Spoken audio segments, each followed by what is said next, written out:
এটা দুঃখজনক না, এটা লজ্জাজনক, এটা ন্যাক্কারজনক। আফগানিস্তানের কাছে ওয়ানডে সিরিজে বাংলাদেশ 3-0 ব্যবধানে হেরেছে। বাংলাদেশের মুখে চুনকালি মেরে দিয়েছে আফগানিস্তান, এবং এই তৃতীয় ওয়ানডে ম্যাচটাতে আমরা যেভাবে খেললাম তাতে মনে হচ্ছে বাংলাদেশ আসলে ওয়ানডে ক্রিকেটটা বিলং করে না। আমরা বোধহয় ওয়ানডে ক্রিকেটটা খেলা ভুলেই গিয়েছি।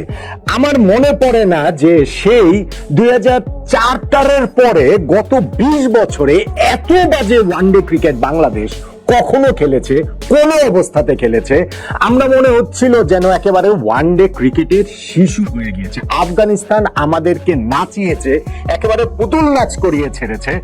200 রানের ব্যবধানে আমরা আফগানিস্তানের কাছে হেরে গেলাম একটা ওয়ানডে ম্যাচে। এরপরে আর কোনো কিছু বলার মুখ থাকে বলেন তো দেখি? আফগানিস্তানের বিপক্ষে সিরিজের প্রথম 2টা ম্যাচে আমরা খারাপ খেলেছি, বাজে খেলেছি, যথেষ্ট বাজে খেলেছি। কিন্তু আমরা যে আসলে কত বাজে খেলতে পারি, আমাদের এই ওয়ানডে দল যে কত বাজে খেলতে পারে, আমাদের এই মেহেদী হাসান মিরাজের দল যে কত বাজে খেলতে পারে, সেইটা যেন শেষ ম্যাচের জন্য তারা জমিয়ে রেখেছিল। যেইখানটাতে আফগানিস্তান আগে ব্যাটিং করে 293 রান পর্যন্ত করে, আর জবাব দিতে নেমে আমরা মাত্র 93 রানে অল আউট হয়ে যাই। এর চেয়ে ন্যাক্কারজনক, লজ্জাজনক, দুঃখজনক, আমি তো বলেছি আসলে দুঃখজনক, দুঃখ আসলে এগুলোর ঊর্ধ্বে উঠে গিয়েছি, সেইটা বলা যাবে না, লজ্জাজনক। ভাই, স্পোর্টসে এই লজ্জা শব্দটা ব্যবহার করতে চাই না। এই কথাটা বলার পরও আমি যে কতবার এই শব্দটা ব্যবহার করেছি এবং করতে হয়। আজকের এই পারফরমেন্স দেখার পরে আপনার যদি লজ্জা না লাগে, তাহলে আসলে ভাই বাংলাদেশ ক্রিকেট নিয়ে হয় আপনি ভীষণ রকম আশাবাদী, অতি আশাবাদী, অথবা আসলে আর কিছু নাই। এখানে আর কিছু নাই, কিছু আসলে বলারও নাই যে বাংলাদেশ আজকে এটা যেই ম্যাচটা খেললো, যেই ক্রিকেট ম্যাচটা খেললো, এইখানটাতে আপনি আসলে টার্নিং পয়েন্টটা কোত্থেকে খুঁজে বের করবেন আমাকে বলেন তো দেখি? 293 রান, অনেক বেশি রান, অনেক রান আফগানিস্তান করে ফেলেছে তাদের এই বোলিং লাইন আপের বিপক্ষে। আমাদের এই ব্যাটিং, যেই ব্যাটিংটার আসলে অ্যাবসলিউটলি কিচ্ছু নাই। আজকে যে আমরা 93 রান করেছি, সেখানে 43 রান করেছেন সাইফ হাসান, এবং তিনি ছাড়া আর কোন ব্যাটসম্যান ডাবল ডিজিটে পৌঁছতে পারেননি। কিরকম একটা ব্যাটিং লাইন আপনি আমরা গেছি, তাহলে বুঝতেই পারছেন। ধরেন আমরা 293 রান চেস করার শুরুতে আমাদের অ্যাপ্রোচটা কি ছিল? আমি যে সেই 2004-05 কথা বলছি, কেন বলছি? কেননা ওই সময় আমরা ক্রিকেট খেলতাম সম্মানজনক পরাজয়ের জন্য। আমরা যেন এই ম্যাচে ব্যাটিং ইনিংসের শুরুটাই করেছি সম্মানজনক পরাজয়ের জন্য। আমাদের নাইম শেখ ওপেনার, তিনি 24 বল খেলে করেছেন 7 রান, স্ট্রাইক রেট হচ্ছে গিয়ে 29। ভাই, আমরা প্রায় 300 রান তাড়া করতে নামছি, আমাদের ওভার প্রতি আস্কিং রেট হচ্ছে 6 করে, সেইখানে আমাদের ওপেনার 30 স্ট্রাইক রেটে ব্যাটিং করেন। আমরা কি এই জায়গাটাতে সম্মানজনক পরাজয়ের জন্য ব্যাটিং করছিলাম না আমাকে বলতে চান? নাজমুল হোসেন শান্ত, তিনি 16 বল খেলে করেছেন 3 রান, তার স্ট্রাইক রেট 18। আপনি কি আমাকে বলবেন যে সম্মানজনক পরাজয়ের জন্য আমরা খেলছিলাম না? কারণ পরাজয়ের আবার সম্মান অসম্মান কি? হ্যাঁ, আপনি বলতে পারেন যে আমরা যে 200 রানে হেরেছি, সেটা না হেরে যদি আমরা 100 রানে হারতাম, যদি আমরা 50 রানে হারতাম, সেটা সম্মানজনক হতে পারে। এটা বাংলাদেশ টিম যদি এইভাবে ভেবে থাকে, এই স্পোর্টস খেলারই দরকার নাই। এই স্পোর্টসটাতে বাংলাদেশ আসলে বিলংই করে না। সো ওই যে শুরু থেকেই যে আমাদের যে মাইন্ডসেট, সেইটাই বাংলাদেশকে একেবারে পিছিয়ে দিয়েছে। তারপরেও আপনি বিস্ময়কর, আপনি দেখেন এরপরেও তো আমরা 1 উইকেটে 47 রানে গিয়েছিলাম, এবং সেইখান থেকে আমরা 100 রান করতে পারিনি, আমরা 200 রানের পরাজয় এড়াতে পারিনি। এটা সম্ভব, এটা হয়, কিন্তু এটা হয়েছে, এটা সম্ভব করেছেন আমাদের ব্যাটসম্যানরা, দেখিয়েছেন যে তারা আসলে কি করতে পারেন। আমাদের ওই জায়গাটাতে 1 উইকেটে 47 রান, ওইখান থেকে যখন আমাদের এই কলাপসটা শুরু হলো শান্তর আউটের মধ্যে দিয়ে, তারপরে গিয়ে আমাদের রশিদ খান বোলিং এ আসলেন। ভাই, রশিদ খান ওভারে 6টা বলের মধ্যে 3টা বল, 4টা বল, কখনো 5টা বল গুগলি করেন, কিন্তু তার ওই ভেরি ফাস্ট ডেলিভারিতে গুগলি বুঝতে না পেরে তাওহিদ হৃদয় বোল্ড হয়ে গেলেন। আমাদের এই জায়গাটাতে সাইফ হাসান, তিনিও উইকেটে এতক্ষণ সময় ধরেছিলেন, কিন্তু তিনিও একটা শট খেললেন ডিফেন্সিভ, এবং সেইখানটাতেও তিনিও রশিদ খানের এই গুগলি বুঝতে না পেরে বোল্ড হয়ে গেলেন। বিলাল সামি, যিনি এর আগে একটা মাত্র ওয়ানডে ম্যাচ খেলেছেন, এই দীর্ঘ সময় ধরে তিনি দলের বাইরে, এবং তিনি তার এই কামব্যাক ম্যাচটাতে 5টা উইকেট নিয়েছেন। বাংলাদেশের 5 জন ব্যাটসম্যানকে তিনি আউট করেছেন। আমাদের ক্যাপ্টেন মেহেদী হাসান মিরাজ, তিনি আউট হয়ে গেলেন তার বলে। আমাদের ওইখানটাতে সোহান সেলভিডব্লিউ হয়েছেন রশিদ খানের বলে। আবার ধরেন আমাদের শামীম পাটোয়ারি, মাই গুডনেস, তিনি যেভাবে রান আউটটা হয়েছেন, স্টুপিড, একেবারে পুরোপুরি স্টুপিড একটা রান আউট তিনি হয়েছেন। না হলেও যে খুব একটা কিছু করে ফেলতে পারতেন বিষয়টা সেইটা নয়। আমাদের শেষ দিকে গিয়ে এমন একটা অবস্থা দাঁড়িয়েছে যখন একের পর এক উইকেট পড়ছে, একের পর এক উইকেট পড়ে যাচ্ছে, আমরা ভাবছিলাম শুধুমাত্র যে 100 রান বাংলাদেশের হবে তো, 200 রানের পরাজয় বাংলাদেশ এড়াতে পারবে তো, এমন ভাবে আমরা ভাবছিলাম যেন বাংলাদেশ 100 যদি করতো, বাংলাদেশ যদি 200 রানের পরাজয় এড়াতে পারতো, তাহলে যেন আমরা একটা বিরাট কিছু করে ফেলতাম। আমাদের ক্রিকেটের স্ট্যান্ডার্ডটা এখন ঠিক এতটাই নিচে নেমে এসেছে, আমাদের ওয়ানডে ক্রিকেটের স্ট্যান্ডার্ডটা এখন ঠিক এতটাই নিচে নেমে এসেছে। ভাই, গত 12টা ওয়ানডে ম্যাচের মধ্যে 11 নম্বর ম্যাচ আমরা হেরে গেলাম, খালি খালি আমরা হারি নাই, শুধু শুধু আমরা হারি নাই। আমাদের ওয়ানডে ক্রিকেটের স্ট্যান্ডার্ডটা এখন আসলে খুবই খুবই খুবই পুয়ার হয়ে গিয়েছে।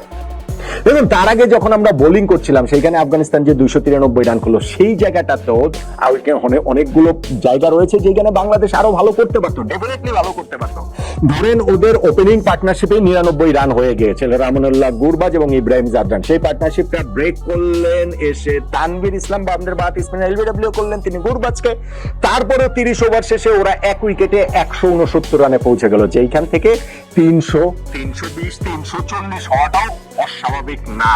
যদি আপনি ওয়ানডে ক্রিকেটের প্যাটার্ন হিসেব করেন, প্রথম 30 ওভারে যেই রান করছে সেটাকে ডাবল করাটা তো সম্ভব। হাতে তাদের 9 উইকেট রয়েছে। বাংলাদেশ ওই জায়গা থেকে একটা ট্রিমেন্ডাস কামব্যাক করলো। 30 ওভার শেষে যেই আফগানিস্তানের স্কোর ছিল এক উইকেটে 169, 40 ওভার শেষে সেই আফগানিস্তানের স্কোরটা হয়ে গেল 5 উইকেটে 204। অর্থাৎ এই 10টা ওভারে আমরা আফগানিস্তানকে মাত্র 35 রান দিয়ে ওদের 4-4টা উইকেট তুলে নিয়েছি। এবং সেই 4 উইকেটের মধ্যে একটা হচ্ছে গিয়ে ইব্রাহিম জাদরানের উইকেট, যিনি গত ম্যাচে 95 করেছিলেন, এই ম্যাচেও 95 রানেই তাকে আমরা আউট করেছি, রান আউট করেছি। নাহিদ রানা একটা ডিরেক্ট থ্রোতে তাকে রান আউট করে দিয়েছেন। আর এই সময় যে বাকি 3টা উইকেট তুলেছি, কে তুলেছে জানেন? সাইফ হাসান, অকেশনাল স্পিনার, যাকে বোলিং এ এনেছেন মেহেদী হাসান মিরাজ। দুর্দান্ত একটা ট্রাম্প কার্ড তিনি ওই জায়গাটাতে ইউজ করেছেন। এবং সেই সাইফ হাসান শুধুমাত্র আটালকে কটন বোল করে ওই ব্রেক থ্রুটা দেন নাই, এরপরে তিনি আরো 2টা উইকেটও তুলে নিয়েছেন। 4 ওভার বোলিং করেছেন, মাত্র 6 রান দিয়েছেন, 3-3টা উইকেট তিনি তুলে নিয়েছেন। তারপরে তাকে বোলিং থেকে সরিয়ে নেওয়া হলো, তারপরে আর তাকে বোলিং দেওয়া হলো না। এটা একটা বিস্ময়কর ব্যাপার। হ্যাঁ, আপনি যখন অকেশনাল প্লেয়ারদের দিয়ে, মানে যারা পার্ট টাইমার যারা রয়েছে তাদেরকে দিয়ে আপনি বোলিং করাচ্ছেন, নট নেসেসারিলি আপনার তাদের উপরে পুরো ফুল কোটা 10 ওভার করে দিতে হবে। কিন্তু ভাই, একটা বোলার 4 ওভার বোলিং করে মাত্র 6 রান দিয়েছেন এবং ওই পরিস্থিতিতে 3-3টা উইকেট তুলে নিয়েছেন। ক্যাপ্টেন মেহেদী হাসান মিরাজ তাকে বোলিং থেকে সরিয়ে তো নিলেনই, আর তাকে বোলিং এ ফিরিয়ে আনলেন না। ভীষণ রকমের বিস্ময়কর, ভীষণ রকমের এটা বিস্ময়কর সিদ্ধান্ত। আমরা ওই 40 ওভারের পরও কিন্তু ওই কামব্যাকটা ধরে রেখেছিলাম। আরো 2টা উইকেট ওমর জাই এবং রাশিদ খানের উইকেটটাও আমরা তুলে নিয়েছিলাম। স্পেশালি রাশিদকে যখন আউট করলেন মিরাজ 44 নম্বর ওভারে, আফগানিস্তান 221 রানে 7 উইকেট হারিয়ে ফেললো। তাদের তখন যে ইনিংসটা তাদের 300, 350 হয়ে যেতে পারতো, সেইটাকে আমরা 250-র মধ্যে আটকে রাখতে পারি কিনা এরকম একটা অবস্থাতে কিন্তু আমরা চলে গিয়েছিলাম। আমরা সেটা পারিনি। আমরা 300-র কাছাকাছি রান দিয়ে দিয়েছি। কিভাবে দিয়েছি জানেন?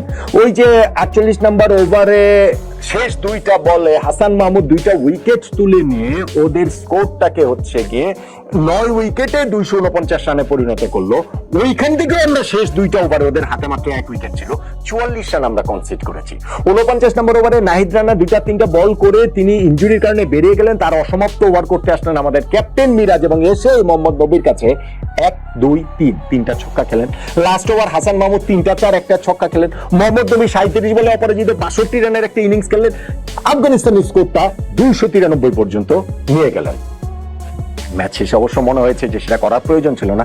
193 করলেও আফগানিস্তান জিততো, 100 করলেও তো জিততো। মানে আমরা তো শুধুমাত্র 93 রানে অল আউট হয়ে গেছি। ফলে বাংলাদেশের ওয়ানডে ক্রিকেটের এখন গত 20 বছরের লোয়েস্ট অবস্থানে আমরা রয়েছি। এইটাকে ভাই স্বীকার করতেই হবে। এই জায়গাটাতে অন্য কোনো কিছু দিয়ে মাস্কিং করার কোনো সুযোগ নাই।